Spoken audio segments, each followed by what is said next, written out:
Este año creo que nadie quiere celebrarlo, ¿verdad?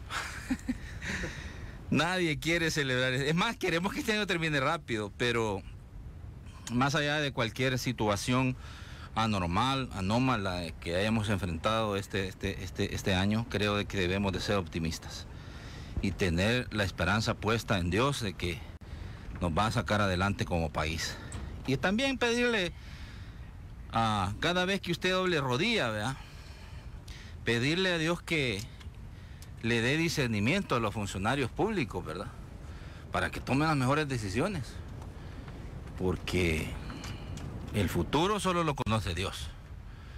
Y tenemos que confiar en Él. Porque ¿para dónde? Por ahí dicen, y yo me quedo con eso, que no hay mal que dure 100 años ni cuerpo que lo resista, ¿verdad? Gracias, ya le echaste veneno, viejito. Eso. Bueno, miren, ¿qué filósofos tan atambaqui van a decir esta tarde? No, me da mucho gusto recibir y dar la más cordial de las bienvenidas al licenciado Osiris Luna. Él está con nosotros esta tarde aquí. Y me agrada porque la última vez que lo entrevisté todavía era diputado, pero hoy ya como funcionario público, y que es una gran guayaba, un gran huevote de avestruz, diría yo.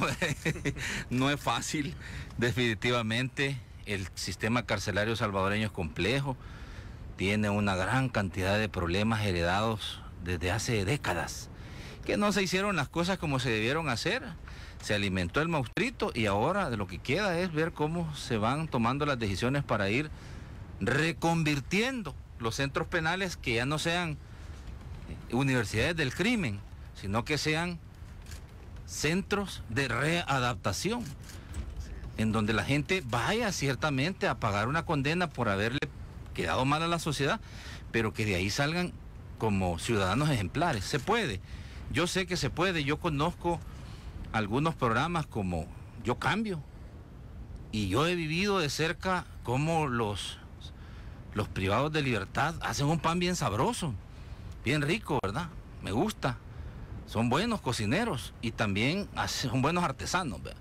Entonces le doy la más cordial de las bienvenidas, licenciado Osiris Luna. Él es viceministro de Justicia y Seguridad y director de centros penales, ¿verdad? Ad honorem el viceministerio, ¿verdad? O ad honorem la dirección. Ah, pues así es correcto. Gracias por aclarar. Bienvenido, licenciado. Oh, muchas gracias. La verdad es un placer. Ya teníamos ratitos de no vernos, de no vernos, sin embargo, siempre es un gusto y sobre todo dirigirnos a la población salvadoreña. Como tú lo decías muy bien, siempre direccionados de la mano de Dios, con esa buena directriz para tener las mejores decisiones desde el lugar de que uno ostenta y puede cambiar la realidad de un país. Definitivamente. Fíjense que dentro de todos los problemas, y ya estamos en la transmisión en Facebook Live, por favor compártanla y coméntenla. Y también aquí tengo el teléfono de WhatsApp, manden sus comentarios, 7861-9800. Primero Dios, porque tenemos muchos temas de qué hablar, vamos a abrir el teléfono al 2224-0888. Y si no, pues me van a ir disculpando, porque el problema es que ya son las 2:09, ¿verdad? Y pues el programa solo dura hasta las 2:50 minutos. Pero bueno, vamos a tratar de administrar bien el tiempo. Decía yo que en medio de todos los problemas, porque tenemos una crisis por el COVID-19, correcto, es una pandemia que ha obligado a una emergencia nacional al país. Pero a esto se suma el tema de las lluvias, ¿verdad? Y el gran golpe que dio esta tormenta tropical y que todavía nos sigue influenciando. Primero Dios, las condiciones climáticas mejoren. Y ya vimos lo frágiles que somos ante la naturaleza y la vulnerabilidad que tiene el país, porque mucha gente tiene como hogar las riberas de los ríos, tiene como hogar los lugares, montañas, y entonces ahí usted ve que el riesgo es muchísimo mayor, pero no, la gente no ha llegado a vivir ahí porque le ha dado la gana. Es que lo mejor y lo más seguro es que no ha tenido las opciones y las oportunidades para poder hacerlo, pero en medio de todo eso podemos decir que al menos el tema de la violencia y la criminalidad le ha dado un respiro al pueblo salvadoreño, y en eso sí está trabajando. Usted es parte de ese equipo de funcionarios del Gabinete de Seguridad, y podemos decir que la situación es histórica, licenciado, sobre todo el mes que recién terminamos, con unas cifras de homicidios que muy por debajo de verdad de las cifras que se venían viviendo. De eso se habla muchísimo. Se dice de que bueno, ¿qué pasará en realidad? Si está siendo efectiva la estrategia que está aplicando el gobierno o qué. Ustedes como funcionarios tienen sobre sus espaldas ese gran reto, pero concluyente, ¿ustedes a qué creen qué es lo que está pasando en el país? Pero por lo menos digo, rescatar que sí se le está dando un respiro, al menos por ese lado, a la ciudadanía. Bueno, evidentemente una de las estrategias más fuertes en base a todo el plan de gobierno del presidente Nayib Bukele, y hoy que ya estamos a un año prácticamente ya cumplido, podemos destacar el tema de la seguridad, como tú muy bien lo decías, que ha sido uno de los pilares fundamentales en los cuales hemos trazado la estrategia. El plan control territorial contiene diferentes aristas dentro de ella.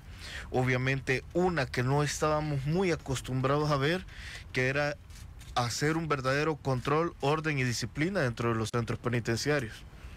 Habíamos visto en gobiernos anteriores manos duras, super manos duras, y lo peor que ha pasado en los últimos 10 años del país en materia de seguridad, la tregua, todos aquellos que la población no desconoce esto que voy a decir, las fiestas dentro de los centros penitenciarios. Los bacanales, diría yo, ¿verdad? Porque eso no se le pueden llamar fiestas, ¿verdad? Todo eso que fomentaban, tenía un control, el control del centro penitenciario no lo ejercía la dirección, lo ejercía el privado de libertad. ¿Cómo? ¿De qué manera? El que era considerado líder en esa prisión. No, y habían sido entregados también por parte del Estado a una sola pandilla todo el centro penitenciario. Y ahí es como podíamos ver que ejercían su control. La dirección en los gobiernos anteriores solo únicamente se regían las áreas administrativas y todos los recintos, pues ahí prácticamente pasaba lo que ellos querían. Y esto no solo lo decimos nosotros, periodistas incluso que han llegado a hacer diferentes reportajes y constatar cómo está hoy tanto el régimen dentro de los centros penitenciarios, han podido ver que esa gran diferencia en cuanto al tema de administración de cárceles. ¿Por qué lo destaco? Hoy, después de un año de gestión, y es que dejamos atrás todo ese descontrol, bacanales, todo lo que la gente en realidad pudo constatar y mucho más, a pasar a que el Estado verdaderamente ejerciera su soberanía, su control dentro de los centros penitenciarios. ¿Por qué? Antes de ellos eran los grandes centros de operaciones. Cuando una de las personas, cuando agarraban a un privado, a un pandillero, llegaba a la prisión, tenía celular, llegaba con rango, incluso depende qué delito había cometido, y hoy todo eso se acabó. Primero, bloqueamos la señal completamente en todos los centros penitenciarios. Bloqueo de señal efectivo. Segundo, quitamos las prisiones exclusivas a una sola pandilla. Hoy ya ni las celdas, sí. Hoy ya ni las celdas. Dentro de las celdas también están mezclados. Prácticamente quitamos todas esas mafias corruptas que existían desde la tregua. Hicimos más de 10.000 traslados en los primeros 3 meses de gestión. ¿Por qué? Porque antes veías tú pandilleros de un alto calibre beneficiados dentro del sistema penitenciario, en granjas, en centros de detención menor, donde obviamente un ciudadano común que quiere rehabilitarse no podía rehabilitarse. ¿Por qué? Porque lo extorsionaban. Nosotros detectamos 3 centros de detención en los cuales los pandilleros amenazaban ahí mismo al mismo privado de libertad. Entonces a las familias les exigían que les llevaban dinero. Esas mafias las quitamos y pasamos a todos los pandilleros a cada uno de los centros penitenciarios de seguridad de este país. Los mezclamos y ejercimos un control respecto a ello. Podemos decir también que otro de los grandes, y aquí lo vamos a mencionar, uno de los grandes datos que podemos remarcar en el primer año de gestión en los últimos 25 años prácticamente, sí, o 20 años, desde el expresidente Francisco Flores, en el primer año de gestión hubieron 2.315 homicidios. En el del expresidente Antonio Saca, 3.130. En el del presidente Mauricio Funes, 4.397. Sí. Sánchez Serén, 4.635. Y en el primer año de gestión del presidente Nayib Bukele, 1.559 homicidios. Ni una vida puede ser. Y por eso es de que vamos a seguir trabajando para que se vaya reduciendo cada vez más esa brecha. Acabamos de cerrar un mes en el cual promedió 2 homicidios diarios, cuando veníamos de tener de 10 a 12 homicidios diarios. Verdaderamente la población salvadoreña no solo tuvo que vivir en estos gobiernos anteriores las treguas dentro de los penales, sino también, acuérdate, aquellos municipios santuarios, donde bajaba la operatividad de la policía para que ellos pudieran hacer todo lo que quisieran hacer. Sin embargo, hoy llegamos a un momento en la historia de nuestro país donde verdaderamente nosotros lo que estamos haciendo es, primero, poniendo un régimen de control en los penales, pero a su vez hacer una verdadera rehabilitación efectiva, como tú lo mencionabas. El artículo 27 de nuestra Constitución dice prácticamente que tenemos, cuando una persona es privada de su libertad, es porque el Estado debe de reeducarla, formarle hábitos de trabajo, para que esta persona también salga como un buen salvadoreño. Que no pase él sobre la cárcel, sino que la cárcel pase sobre la persona. Eso es lo que ahorita estamos haciendo, una gran apuesta. Hemos nosotros logrado, en este primer año también, prácticamente pusimos a una gran parte a trabajar porque empezamos a fomentar el tema del trabajo penitenciario. El plan Cero Ocio ha dado grandes resultados. Cuando nosotros agarramos esta gestión, habían casi 4.000 privados de libertad. Hoy tenemos 3.752 privados de libertad este día. 37.000, perdón. Sí. 37.052 privados de libertad este día. ¿Por qué te doy este dato? Porque efectivamente ha habido una reducción. ¿Cuál ha sido la reducción? Que aquel privado de libertad que ha querido en realidad y se ha sometido a las reglas de orden, control y disciplina, quiere cambiar su vida, quiere fomentar, quiere aprender un oficio, quiere verdaderamente aprender cognitivamente, se le ha brindado los programas generales necesarios y el trabajo penitenciario, donde ha resarcido su pena al 2x1, porque un día trabajado para una persona que tiene bajo nivel de peligrosidad y que se pueda acoplar dentro del artículo 105 de la ley penitenciaria, se le ha aplicado eso y muchos han optado por eso. Entonces ahí se ve como un Estado verdaderamente ejerce un control dentro de sus cárceles. Es interesante lo que nos está planteando usted, porque poniendo en perspectiva la cantidad de muertes violentas que se registraron durante el mes de mayo, hemos de decir que se cerró con 64 homicidios. Así es. Y ¿qué significa esto? Es que es el mes que no tiene ningún registro en el que en realidad el mes más seguro, se puede decir, desde los acuerdos de paz. Así se debe catalogar, porque el mismo presidente de la República también lo advirtió de esa manera, que hemos cerrado mayo 2020, el último mes de nuestro primer año de gestión, con la cifra de homicidios más baja en la historia de El Salvador. Ahora, yo le quiero preguntar, sinceramente, licenciado Osiris Luna, porque pues sí, usted sabe que a nadie le gusta ver ojos bonitos en cara ajena, ¿verdad? Y siempre le buscamos el pelo en la sopa a las cosas. Obviamente hay dudas alrededor de todo esto, y hay algunos que se han atrevido a poner en entredicho el hecho de que sea el plan control territorial o la estrategia establecida por el presidente desde su arribo al poder o desde que tomó el mandato presidencial. Y hasta dejan entrever que hasta podemos estar hablando de una nueva tregua. ¿Qué le responde usted a esas personas que ponen en duda que la efectividad del plan control territorial ejecutado por el equipo designado por el presidente para su gabinete de seguridad? Bueno, primeramente es evidente que el trabajo que se está realizando, uno, se están viendo los planes verdaderamente. Dos, estamos viendo policías, militares, custodios, estableciendo un equipo sumamente armado en el tema de estrategias. Y segundo, estamos utilizando de sobremanera, te lo digo, con un muy buen apoyo incluso de nuestros países hermanos también como Estados Unidos. Hemos tenido muchas reuniones con el FBI y esto es ¿para qué? Para montar una verdadera mesa de inteligencia. Nosotros tenemos una mesa de inteligencia muy bien armada desde la OIE, CIPOL, que es parte de la Policía, Inteligencia Militar, y la Penitenciaria, que nunca había sido vista de esta forma. ¿Qué es lo que pasaba? Que antes existía un verdadero descontrol y prácticamente desde las cárceles se giraban todos los tipos de instrucciones hacia el exterior. Cortamos eso. ¿Por qué lo pongo en esto entredicho? Porque prácticamente le quitamos el voz y mando que tenía una cárcel hacia el exterior. Eso fue un punto muy medular para generar ese control.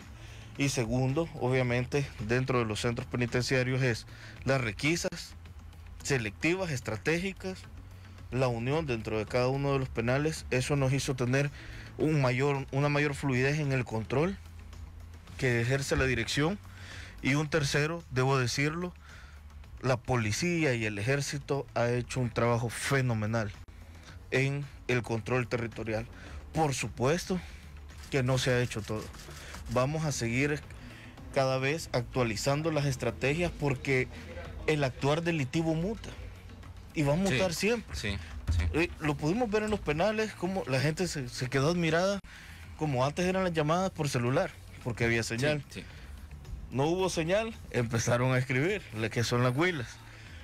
Empezamos a decomisar manuscritos, empezaron a sacar por señas. Y cada vez va mutando. Sí, Entonces, las estrategias deben de ir evolucionando a cómo va mutando también el actor delictivo.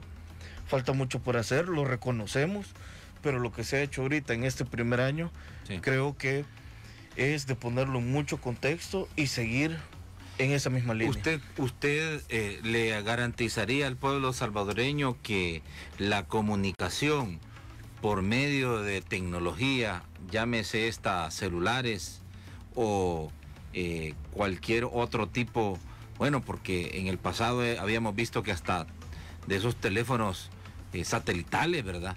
Y hasta baterías para poder cargar sus aparatos, entonces cualquier cosa se podía encontrar dentro de una cárcel para los privados de libertad comunicarse. Nosotros encontramos solo en la cárcel de Chalatenango 17 celulares en los primeros 3 meses cuando empezamos a operar. Después encontramos otros en Quesaltepeque, encontramos otros en Gotera, o sea, en San Francisco. Sí se estaban comunicando. Sí, se estaban comunicando. Tenían celulares. Habían celulares. Pero vaya, eso era como decir el común denominador. Ahora, yo le pregunto, ¿usted le garantiza al pueblo salvadoreño que con el equipo de trabajo que han hecho con la CIGET, con el licenciado Manuel Aguilar, en el caso suyo como director de centros penales y el resto del equipo de trabajo, se ha cortado la comunicación? Al 100% se ha cortado, incluso se tiene un equipo que 3 veces, todos los días, sale, mañana, tarde, noche, sale a seguir midiendo ese control de calidad. Porque usted sabe que en el gobierno del expresidente Mauricio Funes, el de Sánchez Serén, en todo se vendió como que se estaban interviniendo los centros penales y que se les estaba cortando la comunicación, pero después nos damos cuenta cuando llegan ustedes que en realidad no fue así. No, y lo comprobamos con las mediciones que se hacían todos los días. Verdaderamente, obviamente, como es tecnología, debemos de saberlo, que por eso hacemos ese control de calidad, para que no vaya a fallar estos estándares. Siempre se va haciendo, y el control de calidad es manual, se va a hacer siempre. Si hay alguna forma de que hay que regular, se hace de manera inmediata.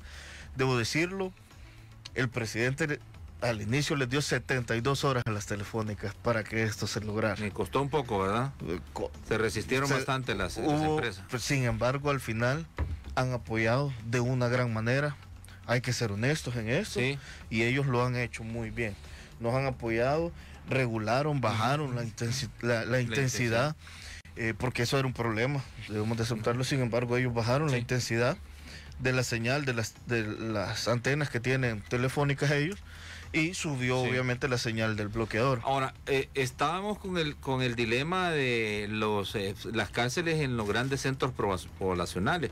Cojutepeque era uno de esos, pero de los primeros que se clausuraron. Bueno, en esta administración ya se clausuró Chalatenango, que se va a convertir en una universidad como prometió el presidente. Así es. Pero hay todavía una gran cantidad de cárceles que todavía están muy cerca de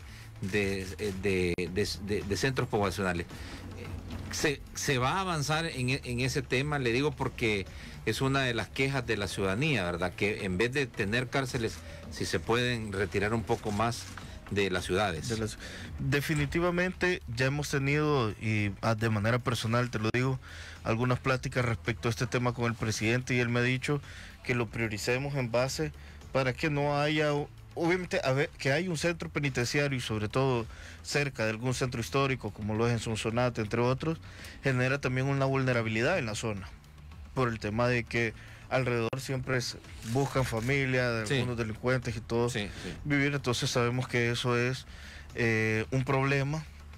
Me ha encargado de que busquemos una solución, porque hay que dársela a la población. Sin embargo, nos encontramos todavía estableciendo algún plan para empezar a retirarlo. Es complicado. Pero ahorita faltan 4 años.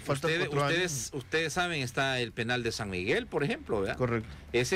Hay planes de retirarlo. Está, usted mismo decía, otros penales que están igual dentro de... Sí, está muy en el centro histórico de cada una de las ciudades. Están con la plática al presidente y con, por supuesto, y con la necesidad de ver cómo se le da una solución a eso. Sí, definitivamente. Yo creo que es una de las buenas medidas. Incluso es muy importante para nosotros empezar, en vez de que haya esté muy descentralizado los centros penitenciarios. Hay centros penales que solo albergan entre 200 a 300 personas. Yo creo que eso sería, es tener descentralizado, y es más fácil concentrar en un solo lugar alta población, alejado obviamente de lugares urbanos y concurridos, para que haya un mejor control todavía del tema de seguridad, así como que no esté muy disperso todo. Sí. Bueno, nos vamos a ir a la pausa porque ya me la están pidiendo. Quiero nada más un poquito reservar una preguntita sobre el tema de la comunicación y esa mutación que están teniendo los grupos criminales dentro de las cárceles. Obviamente, a medida se les va apretando más las tuercas, ellos van buscando cómo evolucionan con la manera de poder mandar instrucciones hacia afuera de las cárceles. Estábamos viendo el tema de las visitas de los mismos abogados, de los familiares y todo, cómo se está manejando esto de tal forma de ir evitando que tengan esa comunicación hacia el exterior o que puedan estar mandando órdenes hacia el exterior. Lo otro es que hablemos un poco sobre el problema que también no ha estado alejado centros penales, que es el tema de reos contagiados con COVID. ¿Cómo están manejando esto? Porque hasta donde entendemos, y usted nos corrige la plana si es que estamos equivocados, hay 14 reos contagiados con COVID.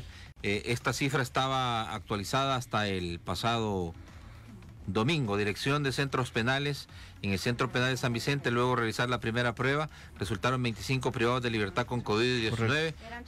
Sí, aquí lo tengo ya actualizado. Voy a actualizar, quizás.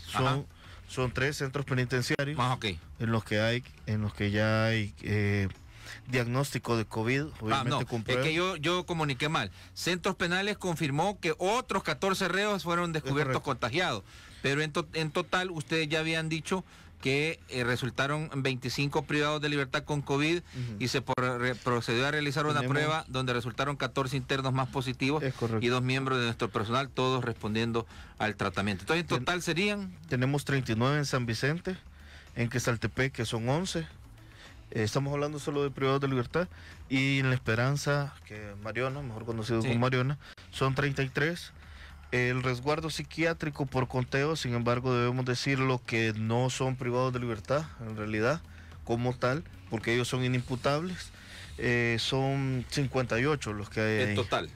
En total son 141. 141. Contando el resguardo psiquiátrico, como te digo, que prácticamente nosotros lo que ejercemos ahí nada más es una labor como de cuidado. Muy bien, perfecto. Profundizamos en eso, cómo se está trabajando en poder cortar esa cadena de contagio, que es lo más importante, y que desde su punto de vista es lo que permitió que hasta las cárceles pues llegara el COVID-19. Obviamente hay una gran cantidad de tráfico desde el exterior hacia el exterior de algunas cárceles, la misma alimentación que les llevan, las mismas visitas también, ¿verdad? Y ahorita hemos suspendido las visitas. Por el mismo problema del COVID, pero también los custodios que están saliendo y están retornando, puede ser otro eslabón de contagio. Entonces, ¿cómo están manejando todo esto para poder frenarlo?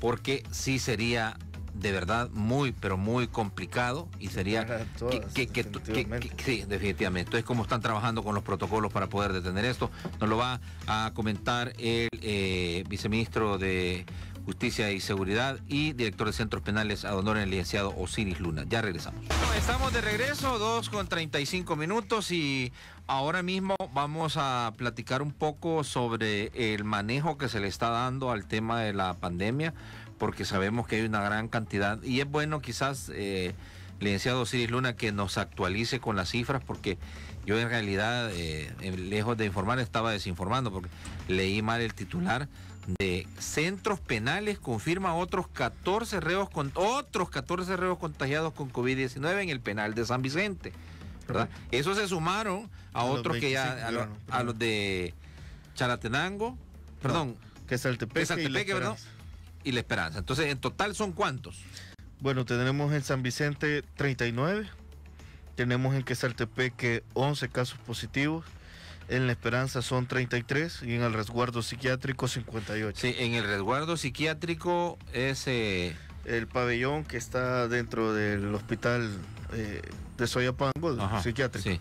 Bueno, ahí el tema es que está muy cerca del nosocomio, pues del hospital, ¿verdad? Y obviamente los hospitales son el número uno, digamos, de peligrosidad o de posibilidad de contagiarte. Después sigue el transporte público de pasajeros. Debemos de entender que por ahí fue el tema del contagio. Sí, el contagio en el resguardo psiquiátrico sucedió por un personal médico que también tuvo contagio de COVID, después se le diagnosticó y había atendido. Recordemos que cuando se le establece, no es una condena al que está en el resguardo psiquiátrico, es una medida de internamiento para que sea tratada su enfermedad mental. Sí. Entonces ellos tienen que tener una asistencia, y el Ministerio de Salud obviamente que es quien se encarga de eso y lo está haciendo de la mejor manera.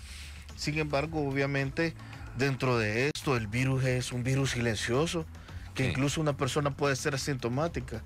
¿Qué fue lo que nos pasó en San Vicente, en estos tres penales? Quesaltepeque, San Vicente y La Esperanza. Correcto. ¿Qué fue lo que nos pasó? Que personal de nosotros, al hacer el cambio de turno, a pesar que lo hacemos cada 21 días, para tratar de frenar esa rotación de gente entrando a las cárceles. Porque generalmente es cada 3 días. Imagínense si la hicieran cada 3 días. Ya estuvieran todas las cárceles, se lo digo. O sea, hemos hablado con países de la región, ellos están tomando incluso estas medidas porque es difícil pararlos. Imagínate cada 3 días, ni se te puede desarrollar bien la enfermedad, entras, la dejaste, después te da el síntoma. Sí. Y por ahí, entonces, definitivamente. Con estos cada 21 días, entonces están rotando los custodios. Correcto. Y antes de entrar al turno, 48 horas antes, 5 días antes se les empieza a llamar para decirle si ha tenido algún nexo, familia, tiene algún síntoma, si te presenta algún síntoma, que active el protocolo del 132 y que no llegue. Pero sin embargo hacen una estadía entre 48 horas previas para ver nosotros si en centros, no en el centro penal, sino en unos centros en los cuales tenemos previos a la llegada, nosotros les damos transporte y todo, para que ver específicamente con médicos que no tienen nadie ningún síntoma. Sin embargo, ¿qué pasó en estos penales? Incluso cuando se llegan a hacer las pruebas, nadie presentaba ningún síntoma del personal administrativo, ni de custodios. Entonces se les hace prueba a todos, en esos 3 penales se le hicieron prueba a todo el personal, y de ahí vimos que habían en San Vicente, eran 2 que estaban asintomáticos y que resultaron COVID positivo. Eso es algo obviamente complicado, a sabiendas de que el día a día en los penales sigue normal. Nosotros siempre estamos dando programas, estamos tratando que los privados de libertad obviamente no pase algo diferente, en el sentido de que no los tenemos en encierro por la enfermedad, sino todo lo contrario.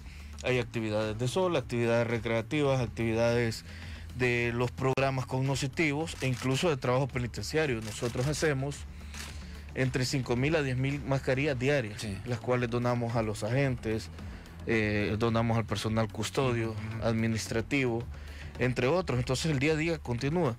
El desarrollo cotidiano de lo que corresponde penales, no se ha interrumpido. No se ha interrumpido. Muy entonces, bien. Un custodio asintomático era el que entregaba la comida, y obviamente ahí... muy bien. Pero este es como, digamos, la pregunta del mío, en verdad, en el sentido de que como hay una gran densidad poblacional carcelaria, es decir, hay una saturación de los centros penales, y evidentemente eso va en contra de la regla del hecho de que no tengas gente congregada en un mismo lugar, tanta gente congregada en un mismo lugar, pero eso no ocurre en las cárceles. Entonces, ¿cómo están trabajando con eso? ¿Y qué garantiza o qué políticas están ustedes aplicando para evitar que más centros o más presos terminen dando positivo o siendo contagiados en los centros penales? Que eso es lo más importante, creo, en lo que ustedes deben de trabajar en este momento. Correcto. Hay un protocolo que se realizó desde enero de este año, que el presidente Nayib Bukele nos dice: empecemos a trabajar en algún protocolo, esta pandemia ya viene. Lo empezamos a desarrollar en conjunto con el Comité de la Cruz Roja Internacional, CICR, que es quien vela también por los derechos de privados de libertad.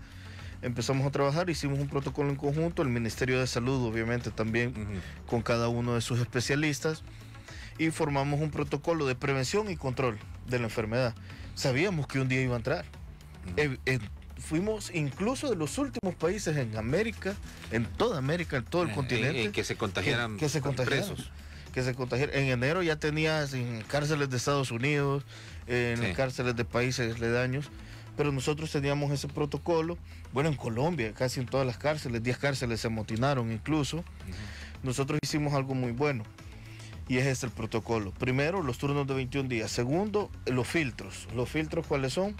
Son filtros de toma de temperatura mañana y tarde a todo el personal, lo más que se pueda. Y el manejo de los protocolos de desinfección para evitar que el virus pueda llegar en las charolas, que pueda llegar Correcto, tenemos amonio cuaternario y el líquido que se le echa para desinfectar cada vez que llega lo que es todas las charolas de alimentación, porque esa es una vulneración, como tú lo decías. Todos estos protocolos, imagínate todo lo que hacemos para evitar que llegue, y sin embargo, de 24 cárceles, solo en 3 tenemos ahorita. Vamos a seguir siguiendo el protocolo de prevención en las otras 21, y en estos 3 viene el protocolo de control.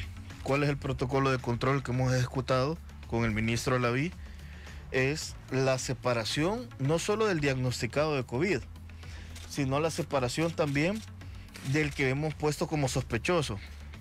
Y aquí vienen datos. Nosotros hemos sido muy honestos con los datos, incluso le hemos llamado en un call center que tenemos a cada uno de los familiares de estas personas para que esté consciente y no pase, y decirle el estado de salud. Y debo decirlo, tenemos 396 personas aisladas en San Vicente. ¿Por qué? O sea, vaya, ¿cuántos tienen en San Vicente, dijo? 39 son casos con COVID. Ajá, y estas otras 300 pueden ser un nexo. Pueden ser una persona, porque compartieron celda, porque tenían algún programa que llevaban juntos, entre otros. Sin embargo, pero no se les ha hecho pruebas. Por eso es de que hemos venido haciendo diferentes tipos de pruebas. Nadie tiene síntomas ahorita de estas personas que hemos aislado. Sin embargo, están separadas del que tenemos un lugar de aislamiento para el que tiene COVID. Encuentran al reo positivo COVID. Correcto. Y ustedes saben en qué celda estuvo y los nexos que tuvo. Entonces, se separan el nexo. Sí, por eso, solamente para aclaración, de los 300, por ejemplo, que tienen en aislamiento en San Vicente, 300 dijo, ¿verdad? 396. Vale, de los 396 que tienen aislamiento, no a todos se les ha hecho pruebas COVID. Se les ha hecho varias pruebas. Lo que ha pasado, estas 396 se han hecho alrededor de 90 pruebas que se han hecho solo en el penal de San Vicente, solo en ese penal. A los nexos. A los nexos, y de ahí salieron algunos que fueron positivos. Debo decirlo, los demás no presentan ningún síntoma, por lo tanto no se ha activado el protocolo. Pero están aislados. Están en total aislamiento. O sea, no están con el resto de la población penitenciaria. Eso es lo que te quería explicar justamente, que el protocolo es de control porque hay que evitar que siga enfermando a los demás privados de libertad. No solo eso, sino que no hay comunicación entre un sector y otro. Por ejemplo, si en un penal tenemos 6 sectores, el sector 1 no se comunica con el 2, el 3, y así sucesivamente. Ni pasan los del sector 1 al 2. No hay ese cruce, y eso lo evitamos justamente antes de esto. Que antes sí ocurría, podías ir de un sector a otro. Pasaban, correcto, por diferentes programas que existían, entre otros. Hoy los programas los redujimos a darlos en el sector, obviamente, y ahí salen nada más a su lugar donde reciben ese programa. Entonces, ahora en Mariona, con los nexos, ¿cuántos están en aislamiento? Tenemos 503 en Mariona de manera aislada y 154 en Quesaltepec. O sea, 399, 513, se te hacen 800. Tenemos separados 1.168 1.162. Posiblemente muchos de estos den positivo, pero ustedes lo están observando. Sí, correcto, debemos de explicarlo y decirle muy bien a la población salvadoreña y sobre todo a familiares de privados de libertad que han de estar muy pendientes de ello, que no significa que sean privados de libertad que den positivo. Sin embargo, puede ser que algunos lo den, pero ¿qué va a pasar? Nosotros estamos dando el tratamiento a cada una de las personas que presente síntomas, se aísla, se le da el tratamiento que cualquier persona recibe cuando llegue a algún hospital, cualquier salvadoreño, asimismo, ese mismo tratamiento el Ministerio de Salud, por el ministro Laví, nos ha otorgado el medicamento para dárselo a cada una de estas personas. ¿Y qué es lo que pasa? Si una persona de los sospechosos representa síntomas, se saca, empieza el tratamiento, empezamos la evolución de los días por cada privado de libertad, tanto que esté como positivo o sospechoso, se lleva una bitácora diaria de toma de temperatura, de presentación de síntomas, si tiene cefalea, si tiene o dolor de cuerpo muscular, o si tiene fiebre, entre otros, si tiene tos, o si tiene alguna secreción nasal. Y debo decirlo, el 92% no presenta ningún síntoma. La separación ha sido de una forma temprana, sin embargo nos preparamos obviamente para cualquier tipo de situación. Todos están a ese momento. En la evolución que pueda tener la enfermedad cuando es detectado el virus en un privado de libertad, por ejemplo, no se ha complicado la salud de ninguno de los... De ninguno. Perfecto. Solo de los que salieron diagnosticados, ya muchos ya no presentan ningún síntoma y otros presentan síntomas leves. Sí. No ha habido necesidad de encamar a nadie, no ha habido necesidad de trasladar a nadie a una unidad de cuidados intensivos. Ahorita hemos trasladado a uno de estos centros de cuidado que teníamos, son fuera de los centros penitenciarios, a los que han dado positivo, algunos que tienen alguna comorbilidad, una enfermedad que pudiera perjudicar, que pudiera ser otro padecimiento que no fuera COVID, que le puede el día de mañana desarrollar y pasar de moderado o grave la enfermedad. Ya están aislados para darles una atención mucho más personalizada a ellos. Es decir, mire, y me llama la atención porque debemos de entender entonces que están recibiendo el mismo protocolo de salud médico, que se le está aplicando a un salvadoreño en los hospitales que han sido destinados para eso. Es decir, no se les está dando una atención menor o de menor calidad, por decirlo. No, correcto. Se han puesto incluso camarotes para todos estos lugares de aislamiento. Están están más separados que generalmente pasan en algunas de las celdas normales. Colchonetas, todos tienen su kit de higiene. Les hemos entregado también algunos suplementos alimenticios que sirven también en para tener mejor condición. Y ya llevamos un poco más de una semana desde el primer día que los aislamos. No han presentado mayores síntomas, se sigue viendo la evolución. Debo decirte, ocupamos la telemedicina, incluso con el ministro Laví. El viernes pasado dimos ese anuncio de ocupar la telemedicina, que lo ven un epidemiólogo destacado del Ministerio de Salud y un médico internista también del Ministerio de Salud por parte del ministro Laví, y ellos dan un seguimiento diario de todas las personas aisladas, tanto diagnosticados positivos como sospechosos, y eso nos ha dado un buen actuar en este tipo de protocolos.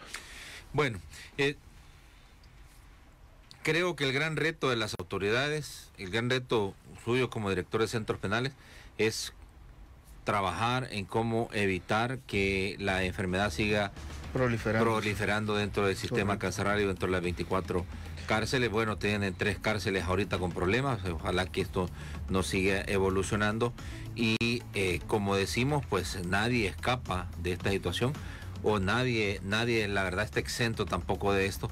De lo que se trata es de ver cómo se aplican las medidas de bioseguridad, las medidas de higiene para tratar de evitar, de desinfección también para tratar de evitar que la enfermedad siga propagando. No, y fíjate que hemos dotado de mascarillas a todos los privados de libertad ya en este momento, y eso es muy importante también. Debo decirlo, es importante activar este tipo de protocolos que estamos haciendo.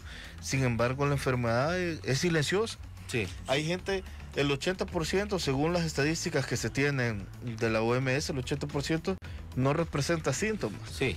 Uno puede ser portador de la enfermedad sin ni siquiera saber que la tiene. Y puede andar contagiando a otros sin saber, porque correcto. La enfermedad tiene su evolución hasta, por lo menos dicen, puede ser que usted puede llegar hasta 14 días, pero puede ser que sea antes.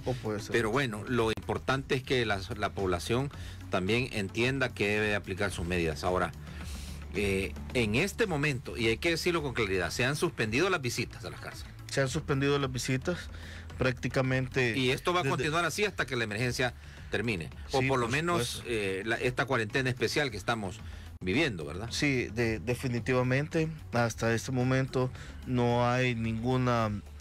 debe de continuar, obviamente, esta suspensión de visitas. En la mayoría de países se ha hecho y se ha tomado esta medida, sobre todo que hay que decirlo, es bien complicado de hablar ahorita mismo de otro mecanismo en el cual ellos pueda haber entre el familiar y el privado de libertad. Sí.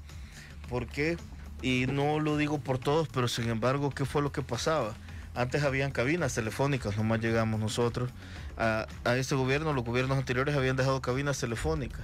¿Qué detectamos en cada una de esas cabinas telefónicas? Salían órdenes desde ahí, salían extorsiones desde ahí. A la gente le preguntaba, de un penal me llaman extorsionándome, pidiendo la renta. Suspendimos esas cabinas. Y entonces ahorita estar hablando de... Porque podían hablar a través de esas cabinas, es ¿verdad? Correcto. Tenían hasta $100 de saldo al mes. Suspendido. Está suspendido totalmente eso. Eso desde la primera semana que llegamos ya como el nuevo gobierno, o sea, hace más de un año, hace ya un año prácticamente, está suspendido ese tipo de comunicación. Por el momento es lo mejor. Si la persona, si hay algún familiar de privado de libertad que nos está escuchando, si de verdad no quiere que le dé esta enfermedad, es mejor que ahorita no se active ningún tipo de visita. Bueno, buenas tardes, saludos al licenciado Osiris. ¿Por qué no trabajan en sacar el penal de Metapán de la ciudad? Está muy cerca de una escuela y del mercado central. Bueno, entiendo que es parte de la planificación estratégica que tienen como gobierno, ¿verdad? Sí, correcto. Buenas tardes, Natán. Buenas tardes a Osiris. Nada menos hoy en la mañana en una entrevista, Óscar Ortiz puso en duda el plan territorial y la baja de homicidios. ¿Qué le responde? Dice. Bueno, que nos dejen trabajar en realidad. No lo pudieron hacer ellos en 10 años y nosotros lo estamos volviendo una realidad para los salvadoreños. La realidad es de que en el mes pasado murieron entre 8 a 10 salvadoreños diarios menos, cuando en los tiempos, incluso en los tiempos de que tenían ellos la tregua, morían de 12, 15 personas diarias. Buenas tardes. Una pregunta al director Osiris. Me gustaría saber si él nos podría dar esta información de los reos enfermos. Estamos preocupados la familia. ¿Algún número para poder llamar? Le escribo de Santa Tecla. Gracias. Feliz tarde.